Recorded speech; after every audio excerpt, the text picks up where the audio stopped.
never told me anything about Koro's case. And that was really very strange. So I told him I would be coming after lunch, and which I did. I crossed to Banjul and then headed straight to the funeral home. But before that, did you have the opportunity to speak to any other minister? Yes, that was on my way to the funeral home. I spoke to Susan Wafa Ogu, who was then the minister responsible for tourism. I called her about Koro's death and I expressed my grief and sorrow for Koro. He was a young man. And I asked her, why is the government keeping quiet over Koro's death? Why are they not announcing it? Radio Senegal has already made an announcement about the death of our own finance minister, and the government of the Gambia is keeping quiet over it. So you were surprised that the government is not announcing it?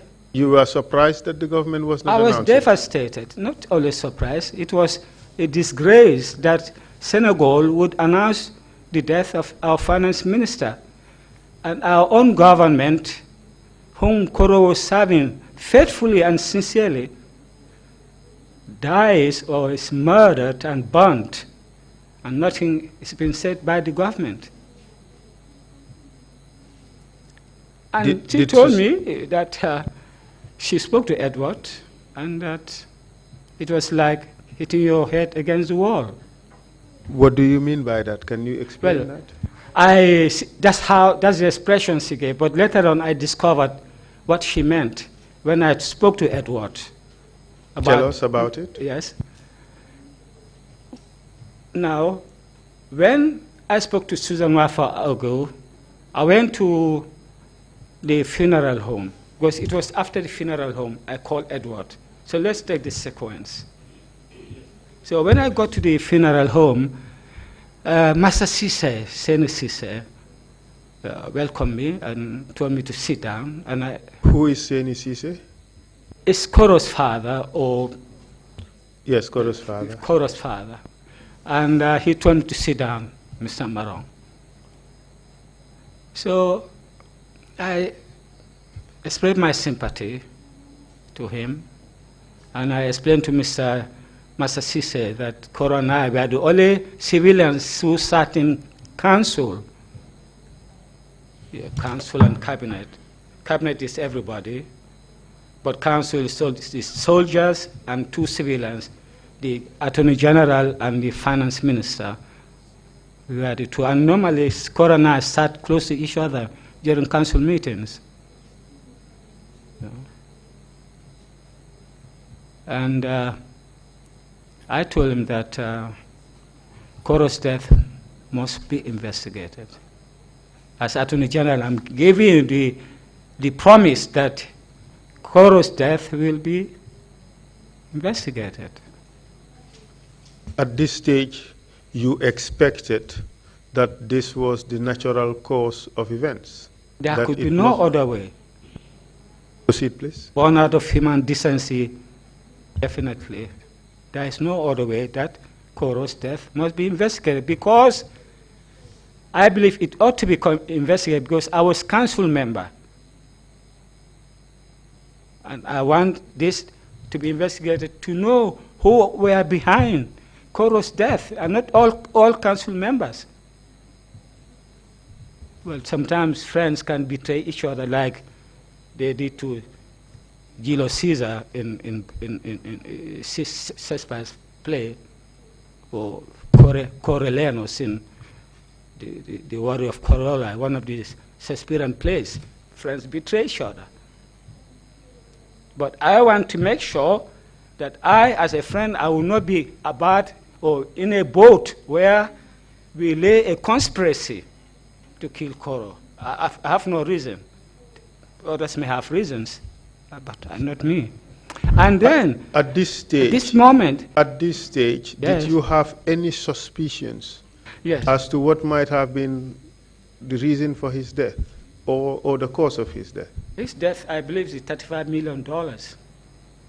that are signed that the government at the time could borrow money on behalf of the government, and I testified before the Jani Commission that $35 million was negotiated by Ibu Jallow, the former spokesperson of the FPRC. Was it officially, under Gambian law, was it part of Ibu Jallow's responsibility to represent Gambia government in the negotiation of a loan of that magnitude? Well, FPRC was a government of, let me not say, I mean, they no, are please not say following the law. It's an aberration. You see, these people, we are drunk with power. For them, they say, as Antoinette says, l'état c'est moi. That's what they believe. I'm the state. I have the power. So they didn't care about the law. This is their belief. And how can a spokesperson negotiate loans on behalf of the government when the finance minister is there, who's the statutory person to negotiate and conclude loans? That was an aberration. And I testified before the Jani Commission. There was no amendment to the Loans Act to allow Ibu Jallow to negotiate $35 million loan for the government when Koro Sise is there. And that raises suspicion. Why was Koro put aside? This will link up with his murder. Obviously. So when I was at the Sise home, Ibu Jallow called from Addis Ababa. He called Master Seni Sise. May I just take you up on that? At this time, Ibu Jallow was not at Addis Ababa. He was en route from. He was in Libya. Ibu Jallow was in Libya. Anyway, I think he went with either Yaya Jammeh or. No, Yaya Jammeh went with Kababajo. To Addis Ababa. Yes, and Anyway, Ibu Jallow was in Libya. Ibu Jallow called and Master Sise and told him. I was seated next to Master Sise, and he told him that the AFPRC will investigate Koro's death. They leave no stone unturned. I'm not aware if ever any stone was torn. Up till today, I don't remember. Were you convinced when Ibu Jallow gave that undertaking? Oh yes, because when I made the statement to Master Seni Sise, Ibu Jallow was not there. And that was just a few minutes after I told Mr. Sise that Koro's death must be investigated by the government. Then later, Ibu Jallow called, saying that Koro's death will be investigated, no stone will be left unturned. I'm not aware of any stone that has been turned up till now. Well, we will come to that. Yeah. We would come to that. So you left the Sise home. Yes. And then what happened next? Then, yes, I called Mr. Edward Singate about Koro's death. You know. Tell us what you discussed. Yes. I told him, Edward, I'm just coming from Master Sise to commiserate with him on the death of Osman Koro Sise.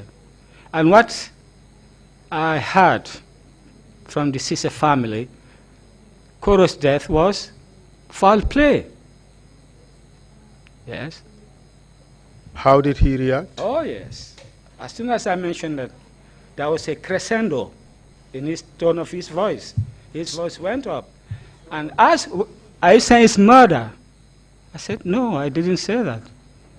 I'm saying it's foul play. There's all evidence to show it's foul play. Because the father said Koro has no business whatsoever. Koro's father said Koro had no business whatsoever in Jambur, let alone in the bush. He has no business there. So from day one. And then he said, this is what he told me. I don't know where he got his evidence. He said Koro's death was an accident. And as Attorney General, the 24th, that was the second day, one will assume Koro died at night, maybe late at night, but 24th is the next day. There was no information sent to the Ministry of Justice, no docket sent to us to say these are the circumstances surrounding Koro's death, and the conclusion is it's an accident, and they are seeking advice. That was none. So you are suggesting that at that early stage, Yes. Mr. Singate could not have had the evidence that would enable him to conclude that Koro's death was an accident. It was a preposterous proposition to say it was an accident, just out of the air, like a talisman. Or he knew more. That others didn't know, perhaps. But that was not an accident. According to the father, that was not an accident. So essentially from day one, the father concluded that the killing of his son, the death of his son was not accidental. Yes, that was Master Sise's belief, and that's what I believe, and most civilian ministers believe Koro was killed. And I'll tell you why. When there was a cabinet meeting on the second day, I think Koro was buried on the 27th of June. But before that, let's go take it a step back. In your conversation with Susan Wafa-Ogo, did she tell you the reason why the government was not making an announcement? Yes, she did not. She only used the expression that she spoke to Edward Singate, and it was like hitting your head against the wall. That was the expression. So that could mean anything. For example, refusal to do something. Did she tell you the reason Edward gave her? She did not. But this is why. Did she mention anything about advice from the pathologist? That is not Susan, it's Edward. All right. Because when I came from the Sise family, I asked him, Edward, why is the government quiet over Koro's death? Radio Senegal has already made an announcement, and our own government, we are quiet over it. He said the pathologist, I believe it was Dr. Fred Oldfield, advised that no announcement be made until after the post-mortem. I couldn't understand. I said, but I don't understand this, Edward. Why should the pathologist tell the government, no, don't make an announcement on the cause, on the death of your own finance minister? It's not a medical problem. We, as a government, owe it a duty to Koro's family and the whole country to tell them, well, this accident has happened and Koro Sise has died. That's our responsibility, even if he's to stop there. When the Radio Gambia cannot announce it unless they have the authority from the government to announce it. How did he react to that proposition? He refused. And I told him, Edward, the continuous silence of the government over Koro's death is sending bad signal to the country. It's sending the wrong signal to the country. So it's better. But Edward would not. So it was after I spoke to him, I then realized what the expression hitting your head against the wall meant. Because obviously. And what did it mean to you, having heard Edward? Yes, having spoken to Edward and his insistence that no announcement be made until after the pathologist's report, post-mortem report. That's what Susan meant by hitting your head against the wall. He was not going to cooperate. He was not going to say anything about Koro's death until he felt the time was right to make the announcement. It was after the burial of Koro Sise at the, I believe it was Dipakunda Cemetery. I was there. I went very early with my driver and orderlies.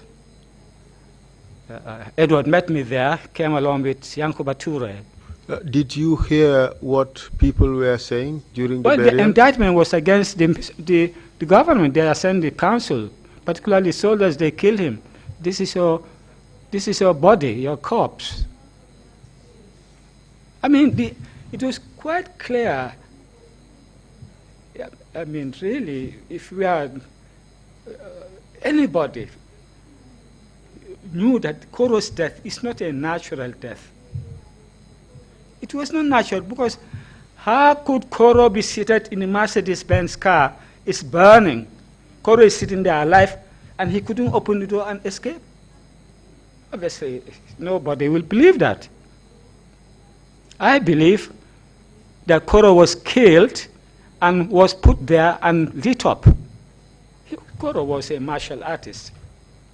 He's strong, young and strong. He could have broken through the windshield and escape. But why must a man be seated when a car is burning and he refused to do anything to live?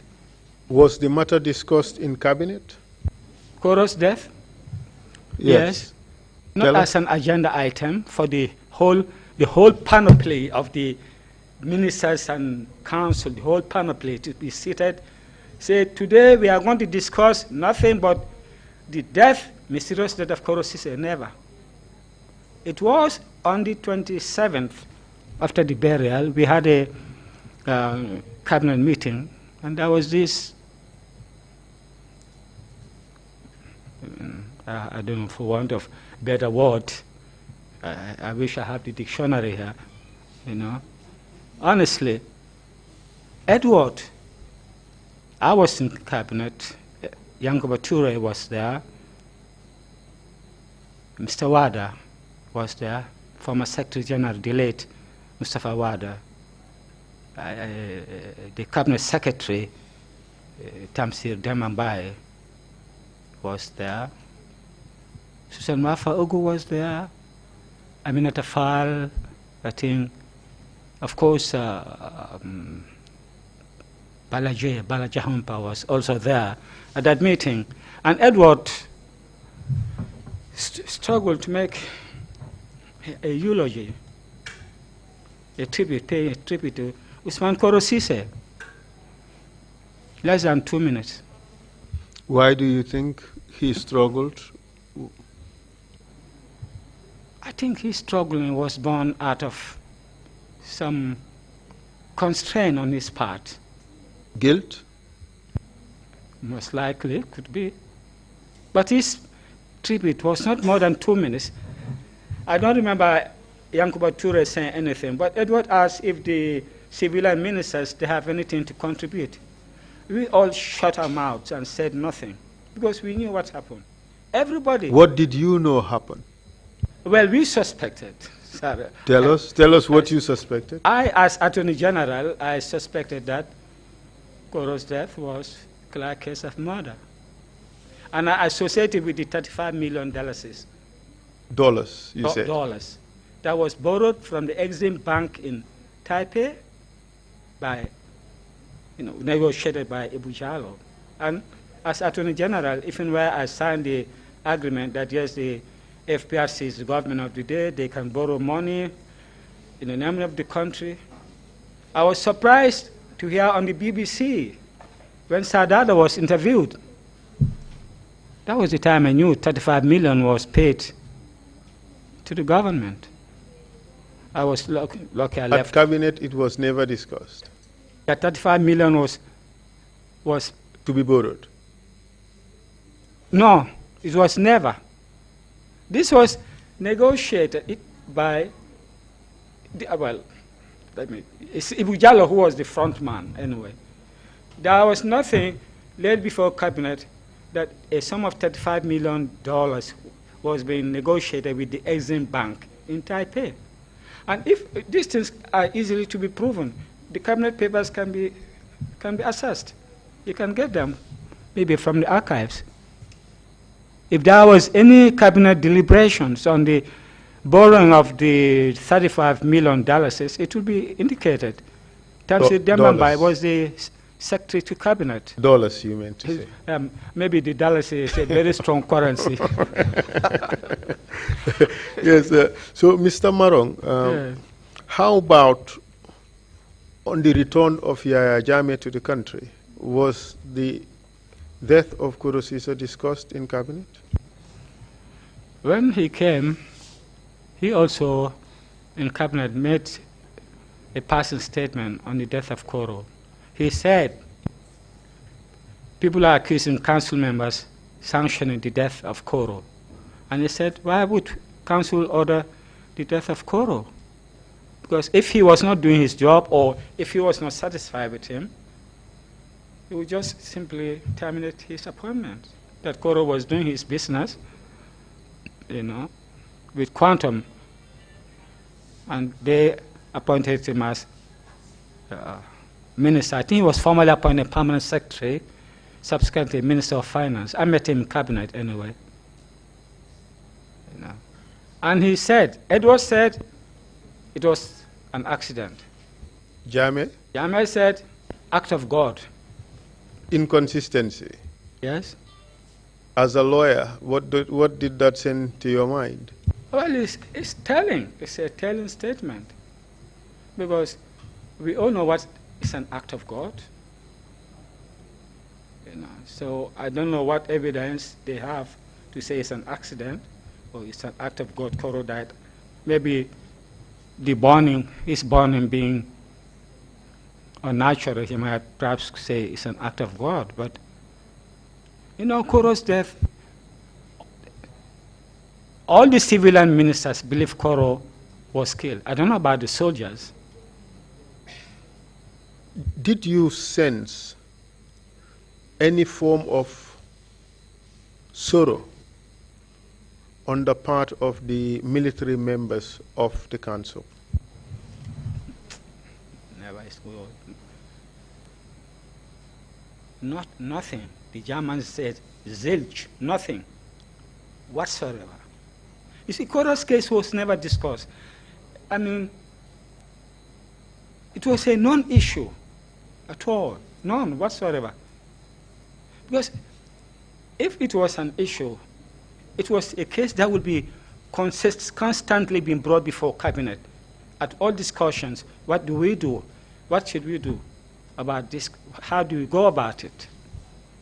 And remember, council, not a single butut was paid to Koro's family.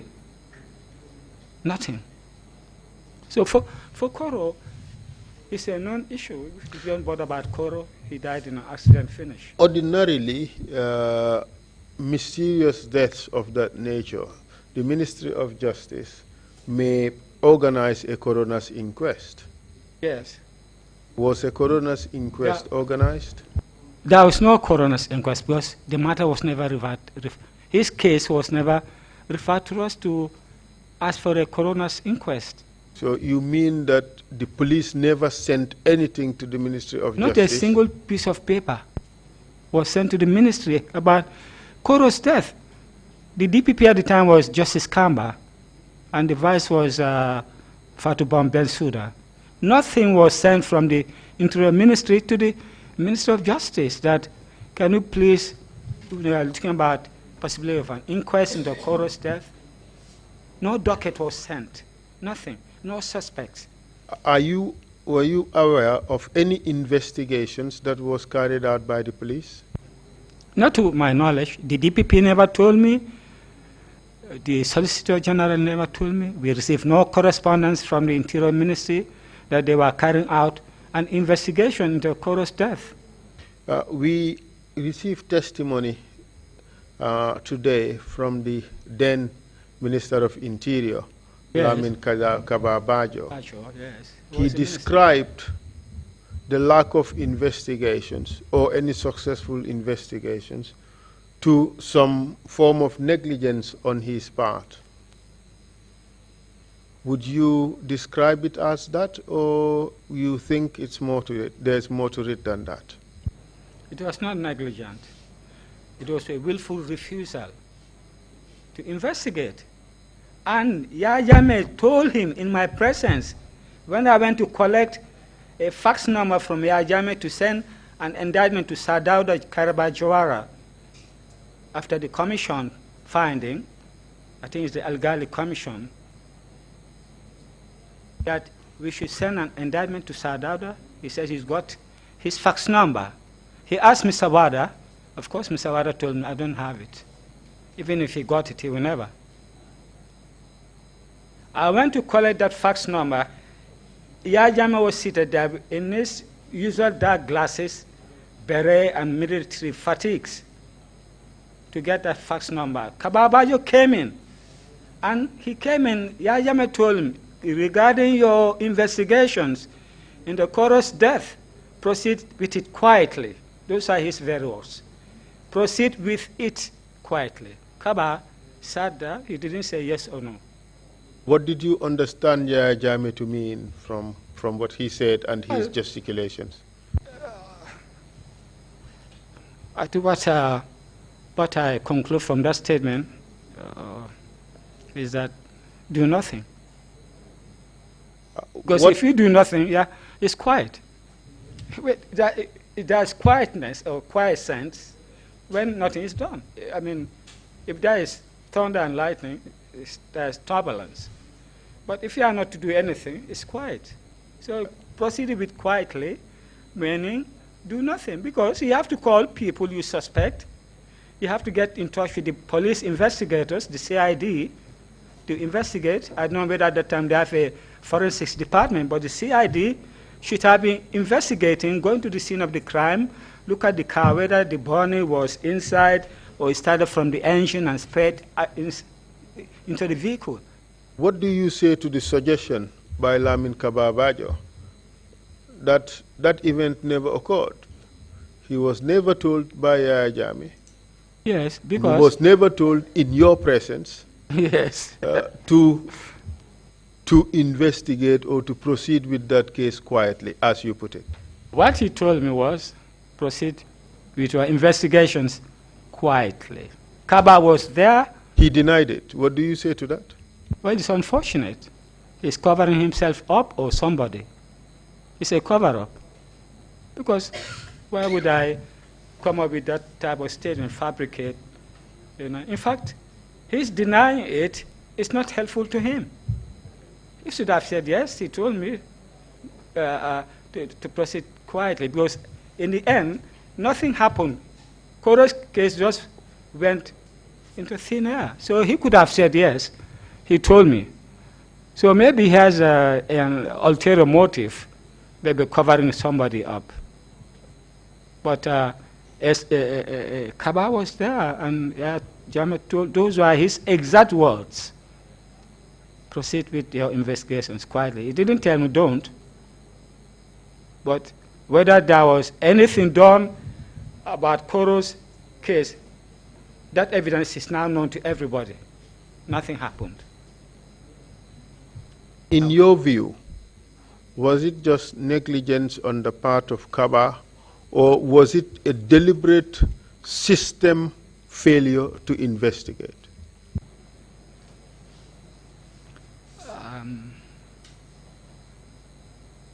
System failure on the part of the Interior Ministry. Because if you say systemic failure, it's a very encompassing statement. Because we are part let of me the qualify system. it. Let me qualify it. Systemic failure on the part of those institutions that were entrusted with the responsibility to investigate crimes. It was a failure, but a failure from the top. Because if the command should come, you know, from the top to the subordinate, from the superordinate to the subordinate. So if the boss didn't give the orders, those below cannot move. So it was a question of, yes, is Koro important to me, or is my job, my survival? That is it. It's Koro or my survival. So that must be the driving force that might have led to systemic refusal. It's not failure. The system was there. Well-qualified people who did training in criminalistics. It's not it's refusal. Maybe you can say refusal and failure. Because if you refuse to do something, it means you failed to do it. But the system was there. All the apparatus was there. But to put it in motion, that must have come from somebody, the command to say do it. But if I say, yes, I don't do this, can you do it? Close this chapter, you'll close it. So, subsequently, Ibu Jallow left the government and he made accusations, or he wrote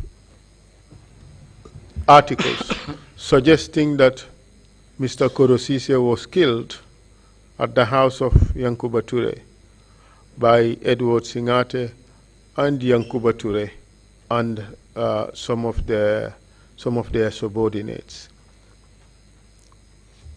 Well, that's the theory at the time, and the theory still persists. And there was no evidence to dislodge it. There would have been evidence showing otherwise, but up till now, that's the theory that he was killing, because I heard that myself. And that's the theory that Koro was lured into Yankuba's apartment, and that's why they dealt him the deadliest blow of all. And according to rumors, I had a caravan of speeding vehicles went through Farato heading towards Jambu, and it was drizzling at the moment. And there was a Mercedes-Benz among a convoy of Nissan patrols with darkened glass, darkened windows. That people told me. And that morning, a vehicle was found, allegedly involved in an accident at a culvert in Jambu Forest, and it was incinerated. So that's the theory so far, and it's not been dislodged. We have received information, or rather Ibu Jallow published, that from the money that was received from Taiwan, he brought $5 million cash to Yaya Jammeh. And Yaya Jammeh, upon seeing the money, was ecstatic. He fell on the ground and was dancing. Yes. And that from that money, Yaya Jammeh gave him, Ibu Jallow, $100,000. $100,000 to Kababajo, $100,000 to Edward Singate, and $100,000 to Yankuba Toure. Yes, the council members, the soldiers, did they give any money to Mr. Marong? Because I was not important. Yes, they are the ones who are important. They think we owe them a duty because they said they dislodged a corrupt government, which is not true. The evidence came to light who's corrupt. So, Ibu Jallow might be telling the truth, but if that money was shared, I knew about it, the 35 million, and from people who had Sadauda making the comment about money being saved in an account under the secret code J. Yes, that's the time I knew that this money came, and then I was then already deployed to the Post Authority after a slight cabinet reshuffle. And I thank God I left. And from everything that you know, yes, what is your conclusion yes, as to what happened to Usman Korosise? Now, about the 35 million dollars, $35 million, and the subsequent death of Korosise, and the exclusion of Koro from negotiating the loan, and there was no amendment to the Loans Act. Okay, the negotiations by Bujalo, the non-amendment to the Loans Act, and the subsequent death of Koro Sise, after the money was presumably received, they link up. From my estimation, they link up. That there must have been some refusal on the part of Koro why he was excluded from negotiating the loan as finance minister, even though the legal instrument was not amended to authorize Ibujalo to negotiate the loan.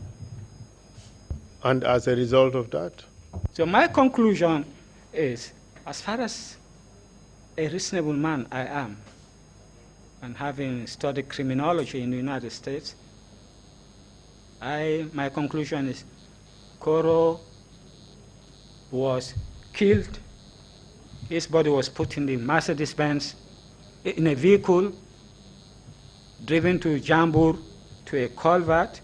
He is placed at the steering wheel, and he got burned. Because somebody who's alive, we all know, you are not restrained. Even if you are restrained, you'll do some struggle to get out of that car.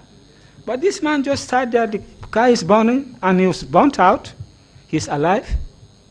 No reasonable man, even the lowest intelligent person, will even refuse.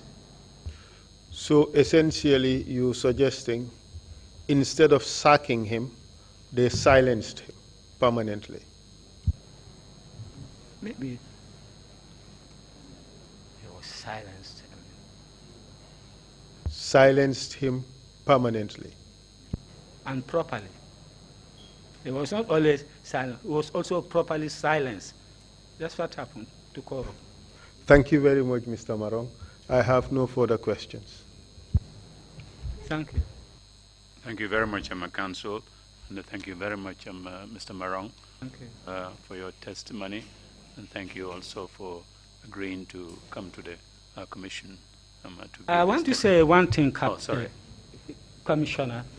Please go ahead. I'm sure you, as an American product, you read about the anthropologist Margaret Mead.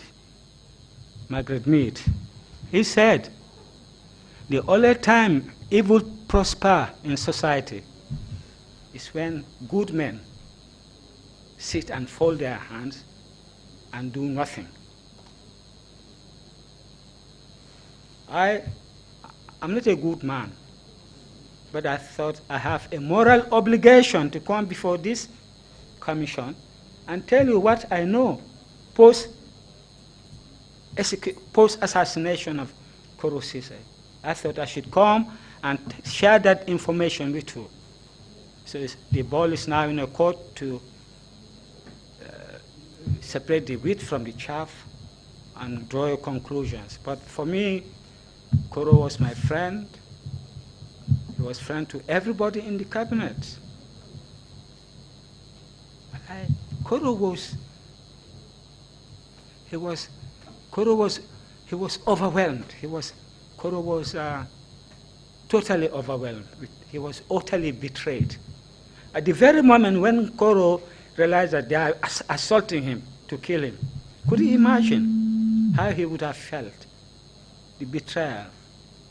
Somebody who loved his country and worked for his country. You kill him for love of money. Thank you. No, you have not yet been discharged, Honorable Attorney General. Not ready yet. We won't let you go, at least, but just to thank you enormously and express our appreciation for that decision to come forward and testify on this very difficult matter, not just for Koro's family, but for the entire country. Yes. Thank you so much, And I'm glad to see Adelaide Sose and Usainu Jalo, because when I was at the social welfare, I get to know Adelaide and Mr. Jalo also. Then you are the Minister of Education. Yes, both of you, were it? Yes. Dr. Cisse was used to be our host in Washington, D.C. Then he was, I think you finished your PhD then. And we were going to, I was a student there then, and he was telling me, Dr. Alassane Cisse, he's a microbiochemist, and they launched us for the All Africa Day celebrations and Gambia Independence Day. He was a very nice man, and I'm glad I saw you in good health. And I do pray for the commission. You are doing a very good job. There must be justice. There is no peace without justice. It's the first thing. Justice, and then we have peace. Please, Thank you, sir. Thank you. You can go, sir. Oh, thank you very much. Thank you. Well, we are not going right away, but at the weekend. Commissioners, you want to ask your questions now? He's gone. And we'll bring it. No, I know. Interesting. Okay, Council, we have arrangements for tomorrow morning. Is that correct? I thought, yes, you would make some announcements about tomorrow. We will. Okay. Well, okay. I thought the chair would, but anyway. No. I'm not sure that the arrangements we talked about earlier have been finalized.